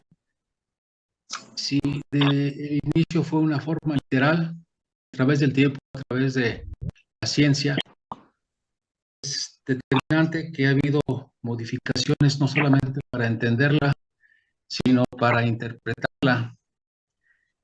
Y al paso del tiempo, hay muchos intérpretes que de alguna manera tratan de revelarnos estrictamente lo que establecen las Sagradas Escrituras, aunque bien lo dices que es un tema que el Espíritu Santo debe obrar en la persona para entenderla. También a través del tiempo, la interpretación de la Biblia ha sido, vamos, para humanos y por humanos. Es decir, ha habido, a pesar de la traducción, una interpretación. Y yo quiero también hacer referencia un poco al tema de cómo es que la Biblia se da a conocer en la iglesia presbiteriana. Bastante, a pesar de haber sido una iglesia protestante de mi papá, haber sido pastor, un día le pregunté, papá, ¿qué hay tantas Biblias? ¿Cómo es que hay una Biblia fuera de la Biblia de nuestra religión? ¿Por qué tiene que haber 2 Biblias? Papá me dijo, ¿quién dijo que solamente una Biblia? Es decir, el conocimiento que se nos da en las iglesias, la información que se nos da, a veces tan cerrada que no tenemos más allá conocimiento de lo que nos dicen en la iglesia. La interpretación que hace el autor en la iglesia, en el sermón, queda roto con estas consideraciones que establece este autor hace 23 años. De alguna manera, él comenta también de que falta de conocimiento, de información de otras traducciones. Hace 23 años se inicia la falta de esa información. En la actualidad tenemos gran cantidad de versiones, gran cantidad de información que vale la pena que esta historia de cuáles son las traducciones que son literales, son las traducciones que usan todo el contexto histórico, político, antropológico, social, y no solamente analizar un versículo, sino es todo un contexto de toda la historia que establece cada libro. Todo, pues hay algo muy importante, y un Nuevo Testamento.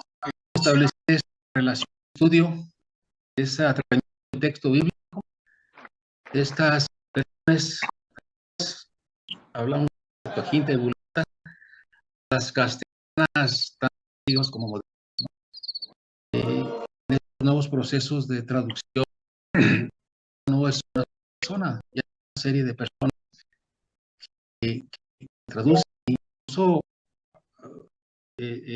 diferentes ramas, establecen todo un proceso y un movimiento más contextual, pues pueda establecer un proceso.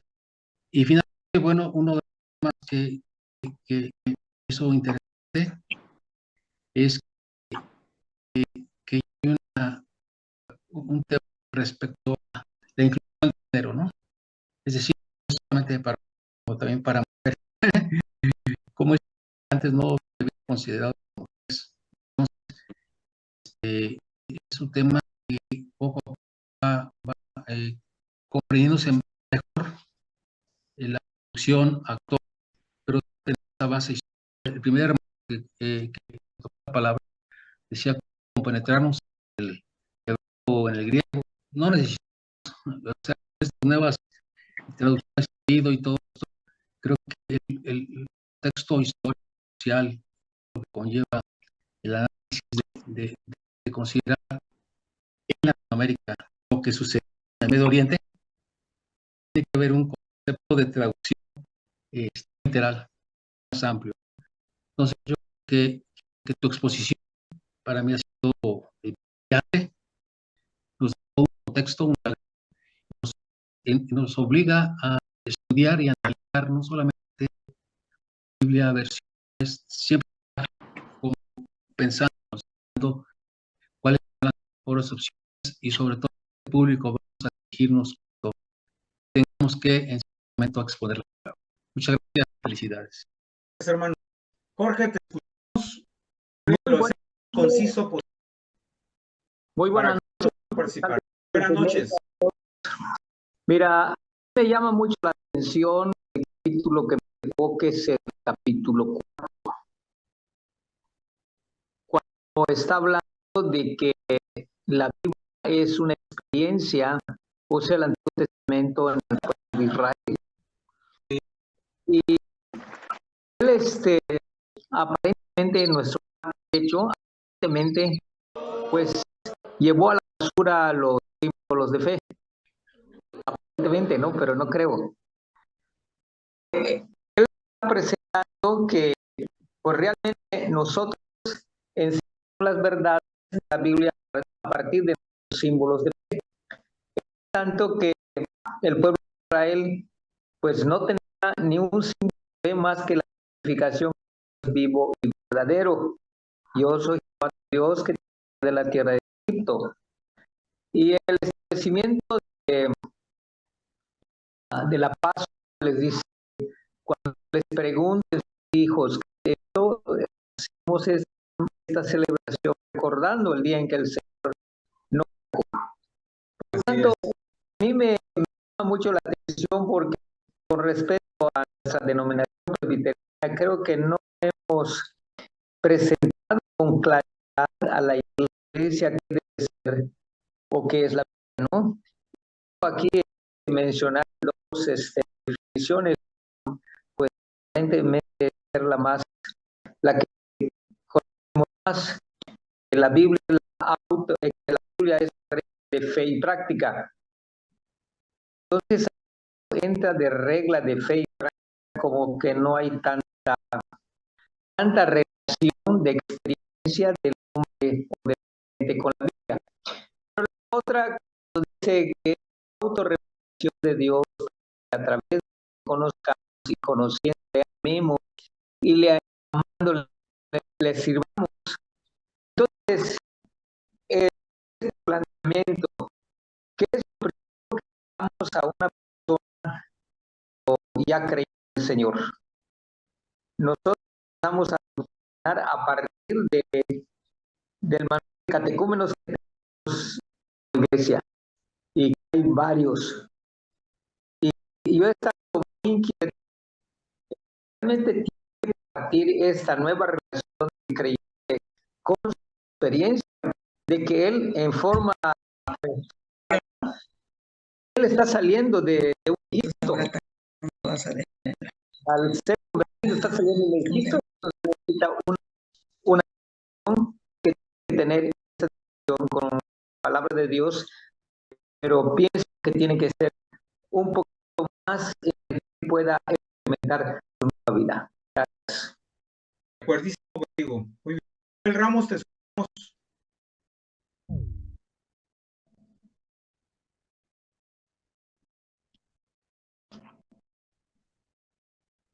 Ramos, te escuchamos. Estamos ya en la, digamos, en una recta final. Tienes levantado, Samuel. Mientras alguien más, Azrael, te escuchamos.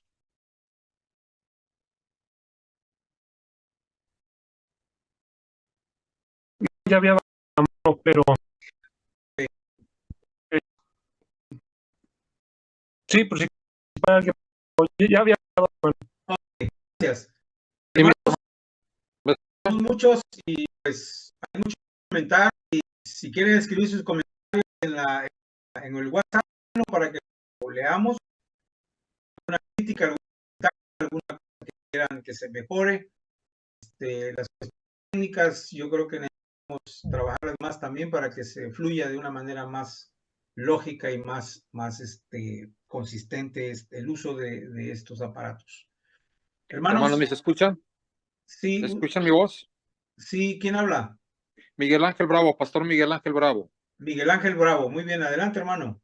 Hermano, pido una disculpa a todos mis consiervos, pastores, maestros. Me enlacé desde un principio, pero no se veía mi imagen. Estuve apretando varios botones y a los 10-15 minutos de haber iniciado pude enlazarme, pero no sé qué apreté, y cuando quise abrir las láminas empecé a rayonear. El rayoneador fui yo. ¿Sí? Pido disculpas y quise borrarlos, ya no pude. Nada más un comentario, 30 segundos. Adelante, hermano. La mayoría de los escritos, las literaturas tienen 20, 30 años. Ahorita estamos enfrentando lo que son las redes. En cuestión a la palabra de Dios, inclusive me he fijado que muchos ya ni siquiera cargan la Biblia tradicional, o sea, hablan de papel, cargan su celular. Y lamentablemente en estas redes ya no se utiliza. Antes, por la falta de redes, uno tenía que buscar aprender a través de los libros, a través de la misma Biblia, en hacer anotaciones en nuestras Biblias de papel. Hoy, lamentablemente, me he fijado que se está olvidando todo esto. Todo lo que se aprende son a través de las redes y no necesariamente de la inspiración misma de la palabra. Cuando en el capítulo 1 nos enseña que es una joya, que es una belleza dirigida a todos, la joya la estamos viendo en otras partes. Y lamentablemente mucha de esta enseñanza ya no es la enseñanza reformada, ya no es la enseñanza que el Señor nos ha dejado como un legado, sino que si bien no todo es contrario a la Biblia, sí hay mucha confusión. Sí. Eso es todo mi participación, hermano. Gracias, hermano, gracias. ¿Alguien más? ¿Escuchamos para ir cerrando? ¿Alguna hermana de las maestras? Alejandra, Noemí, Elsie, Buenas noches. Buenas noches. Buenas noches, hermano. ¿Quién habla? Hugo. Te escuchamos, hermano. Hugo. Ok, yo solamente quiero comentar cuando usted mandó el libro, pastor, me lo puse a leer y yo llegué a una conclusión que para poder enseñar la Biblia tenemos que aprender los orígenes de la Biblia para poderla enseñar bien. Y con su presentación confirmé no sé si llamarle teoría o llamarle o conclusión, porque cuando a mí me tocó el capítulo 6 y tiene 5 temas, y esos 5 sus temas siempre se van a la historia, siempre se van el por qué, porque la ideología, porque la religión de Canaán, siempre el porqué, buscando un porqué, ¿no? Entonces sí me gustó mucho la presentación y también me puse a pensar lo que decía ahorita el hermano sobre cuando llega un nuevo creyente a nuestra Iglesia Nacional Presbiteriana, debíamos de tener un sistema de catecúmenos, no solamente, es que hay varios materiales ciertamente, pero de todo enseñamos todo, hasta el sistema de gobierno de esta iglesia, pero no nos hemos parado un alto en el camino y creo que es la área de oportunidad de decirle a los nuevos creyentes, esta es la Biblia, porque si usted ahorita nos pregunta a los nuevos creyentes qué es la Biblia, nos quedaría o se quedarían patinando. Quizás no es la mejor expresión de explicarlo, pero yo creo que no hemos detenido esto de decir qué es la Biblia, y por la Biblia es la autoridad de la autoridad y cabeza de nuestra, bueno, es la autoridad de la vida de nuestra iglesia, porque ahí viene las escrituras. Es mi pasión. Muy bien, hermano, gracias. Samuel, ¿ahora sí te escuchamos o no? Bueno, cerró el micrófono. ¿Alguien más? ¿Alguna hermana que quiera comentar algo sobre la presentación? ¿Algún concepto que no haya quedado claro para ir terminando?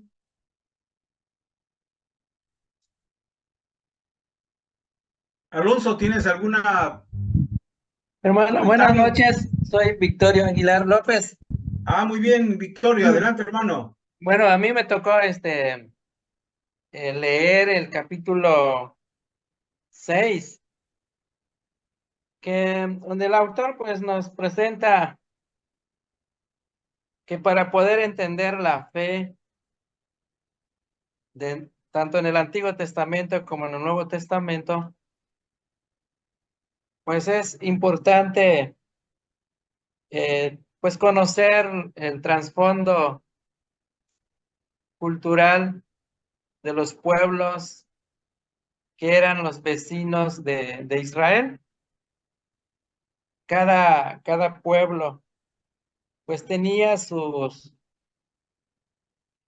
religión, sus prácticas, y que de alguna manera el pueblo de Israel tuvo que luchar con ello, y algunas veces Israel fueron absorbidos también por sus vecinos, los paganos. Y en su momento, pues los profetas tuvieron que hablarles, corregirles y todo ello. Entonces el autor de este libro que nos envió, nos muestra que pues sí es importante el conocer todo el trasfondo histórico o cultural del pueblo de Israel. Y que lo mismo pasa con lo que es la iglesia del Nuevo Testamento. Porque tanto Israel como el la iglesia, pues no nacieron así nada más aislados, sino que tuvieron que aprender o beber algo de sus vecinos. Y que este problema pues siempre lo ha vivido la iglesia a través de los tiempos. En la historia de la iglesia también pues podemos ver de cómo la fe chocó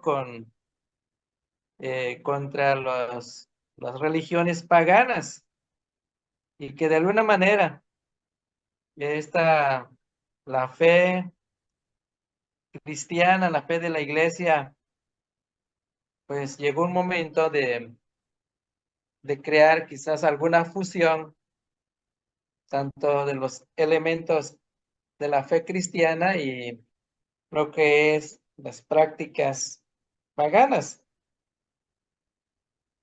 Y que pues muchos de los maestros, nuestros maestros en materia de fe, pues tuvieron que enfrentar esta situación, y como resultado pues se dieron origen a las confesiones de fe o los credos, en los credos antiguos, y en la Reforma también lo que es las confesiones. Sí.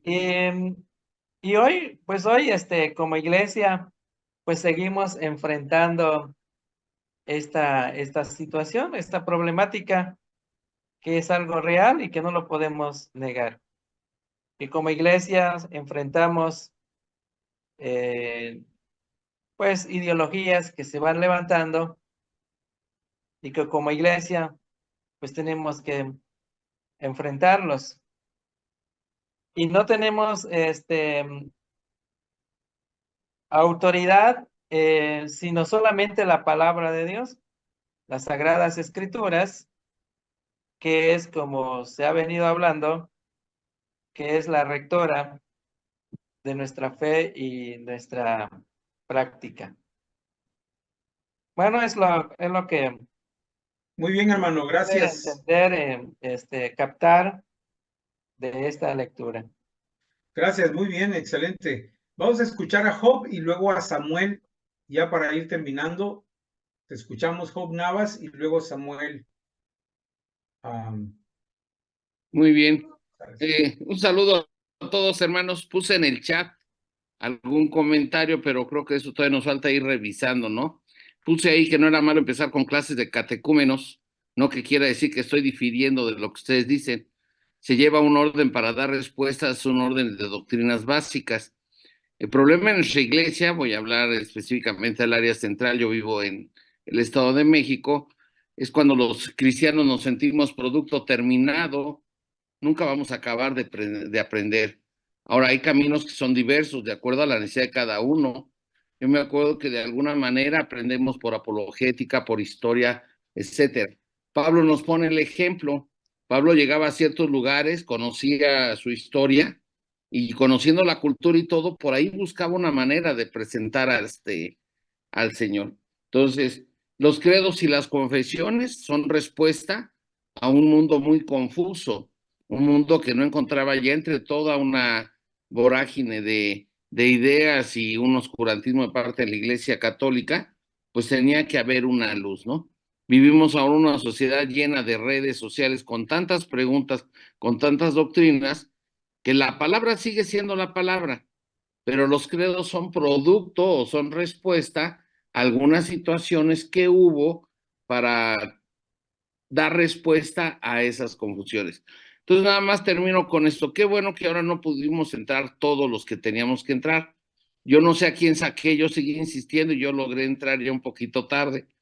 Pero qué bueno que haya este interés en nuestra iglesia, en todos nosotros, de abordar diferentes temas.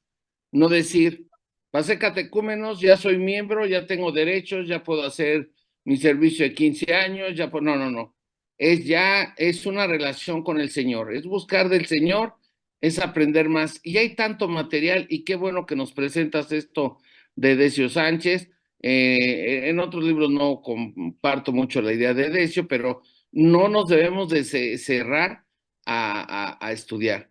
Yo simplemente recuerdo un hermano que fue el que Dios me mandó, porque Dios nos manda gente que en su momento nos libera. Yo me andaba haciendo un narcisista como a los narcisista.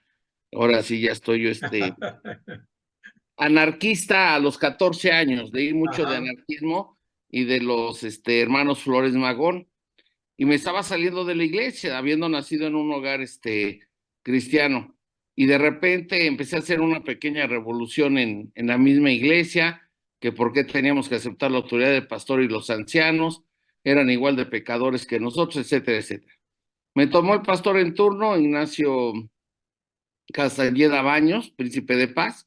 Me dice, vente, vamos a estudiar la confesión de fe. Y gracias a ese pastor que me tuvo paciencia, y gracias a un documento llamado Confesión de Fe, me tumbó todo el anarquismo que yo tenía, ¿no? Por ahí leído y todo, y me encauzó. Yo creo que hay que pedirle a Dios, en eso creo que coincidimos todos, una dirección. El Espíritu Santo va a obrar y tenemos muchos materiales. Veamos la necesidad que tiene cada uno de nuestros hermanos en Cristo. Los jóvenes tienen muchas necesidades. ¿Y por qué la música no? ¿Por qué esto? ¿Por qué los tatuajes? Y tenemos que empezar con eso. A lo mejor el manual, no estoy criticando, a lo mejor el manual de catecúmenos no abarca lo de tatuajes. Tenemos que meternos a ver qué onda con los tatuajes, con los piercing que hay. Entonces, pero para esto que cada vez nos exige más, tenemos que prepararnos más. Entonces, ese era mi comentario. Y gracias, hermano Job, por todo lo que nos dan. Hasta luego, buenas noches. Gracias. Samuel Salas, te escuchamos, hermano. Sí, buenas noches, hermanos, a todos. Voy a tratar de ser breve. A mí me tocó leer el capítulo 1 y el capítulo 2. Y bueno, sí, me pareció muy interesante lo que expone el escritor, que la Biblia es una palabra escrita de Dios hablada de manera elocuente. Y con esto, bueno, en ella vienen diferentes promesas que se ofrecen a quienes la hacen parte de su vida. No solo estudiarla, sino aplicarla. Por otro lado, al tener principios establecidos por Dios, impacta a hombres, mujeres, niños, jóvenes, y pues a todos nos transforma, nos llena de esa plenitud de vivir con Cristo, apegados a sus principios, pero sobre todo conocer a ese Dios poderoso. En el capítulo 2, asertivamente el hermano plantea que es importante que conozcamos eh, las lenguas principalmente en que se escribieron. Y es muy importante porque cuando nos metemos al hebreo, cuando nos metemos al griego, encontramos que la palabra tiene muchas acepciones y que hay muchos significados que nos abren más el entendimiento a lo que, ¿cómo se llama? A lo que ya tenemos escrito en la Biblia. El pastor que opinó acerca de los medios electrónicos, con todo respeto, yo sí difiero un poco porque yo tengo mi Biblia en el celular, pero tengo una Biblia, quizás algunos ya la conocen, que es la Biblia Esword, y ahí trae la palabra y su traducción, pero la trae en el original, en el hebreo o en el griego. Y a mí me gusta mucho estudiarlas en sus raíces porque, les comento, nos abre mucho la comprensión de lo que está escrito. Y ya no es solamente una cosa, sino ya abarca muchas cosas. Pudiera yo citar textos que yo los miraba de una manera, pero al leer del griego o del hebreo, ya los vi de otra manera. Sí es muy importante. Obviamente, en las iglesias, pues no se nos imparten clases de hebreo ni de griego. Eso fue de parte mío, estudiarlo de esa manera, así. Y El por otro curso lado, de creo que los medios hermenéutica electrónicos, hay otra bíblica, Biblia, pero entonces esa ya es de ustedes paga, tengan pero una también la noción más tengo, profunda otro de medio cómo electrónico que se llama pro- Logos. Y es una Biblia que está muy completa, tiene muchos libros, puedes sacar temas, o sea, es un material electrónico que te sirve de muchas maneras, obviamente, para estudiar, para aprender más. Juguetes si no Pero no los con esto, el usas. hecho de a estudiar o aprender más, visualizar. pues vamos a dejar lo que es básico, ¿no? Poner la palabra de Dios en nuestros corazones y aplicarla, porque pudiéramos llenarnos de mucha sabiduría y caminar como, pues, que no nos mueve ni una piedrita, ¿no? Que no nos hace tropezar ninguna piedrita. No, yo creo que sí es importante estudiarla y si hay herramientas electrónicas, hay que utilizarlas bien con el propósito de aprender. Y finalmente, lo que decía nuestro hermano Job, cada cristiano o cada hermano nuevo que llega viene con contextos diferentes. En lo personal, a mí me tocó una familia que me invitaron a su casa y ellos durante, yo creo que 1 año o 2 años, ellos tenían o mantenían sus imágenes, mantenían sus escapularios, sus cuadros, sus ídolos, pues, por decirlo así, y solamente, yo nunca les mencioné acerca de que eso, pues, no era agradable a Dios, jamás se lo mencioné. Ellos solitos lo encontraron y fue el Espíritu Santo quien los redarguyó y ellos solitos agarraron todo y lo tiraron a la basura. Cuando ellos me hablaron, hermano, venga a ver lo que hicimos, yo me sorprendí. Le dije, ¿quién les dijo que hicieran eso? Es que está escrito en la Biblia y el Señor nos llamó la atención acerca de estos ídolos. Perfecto, hermanos. Y ellos me dieron ese testimonio. Si tú hubieras atacado a nuestros ídolos, nosotros te hubiéramos cerrado la puerta, pero como no lo hiciste, te dejamos entrar. Empezamos a estudiar cuestiones de la oración, después el nacimiento de Jesús, y así fuimos creciendo hasta que el Señor en sus corazones trajo esa llamada de atención y tiraron todos los ídolos a la basura. Eso es lo que puedo opinar, hermanos.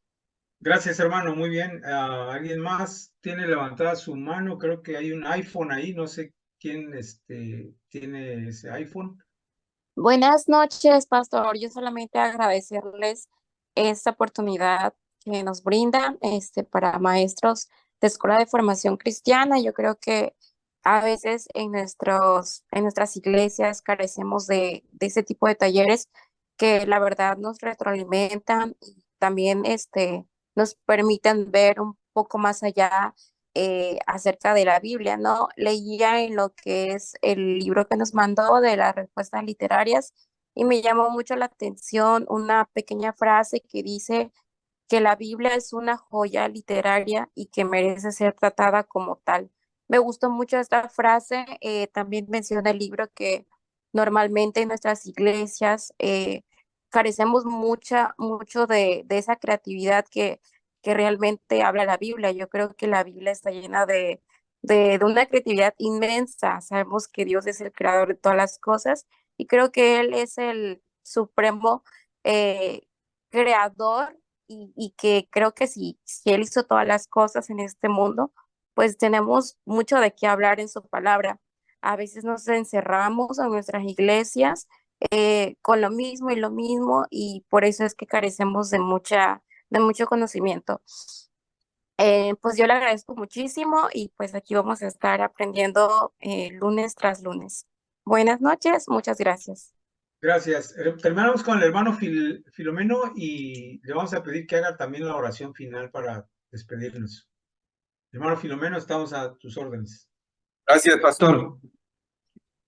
Me tocó leer el capítulo 7 y me llamó mucho la atención el planteamiento del doctor Edesio Sánchez, porque hace notar la importancia de hacer una distinción entre los dioses por el cual los pueblos aledaños de Israel narradas en las escrituras eran diferentes al Dios de las escrituras, porque los pueblos aledaños interpretaban las realidades de la vida, la finalidad o el fin de las cosas desde los mitos que se concebían, se interpretaban a partir de los dioses, el politeísmo.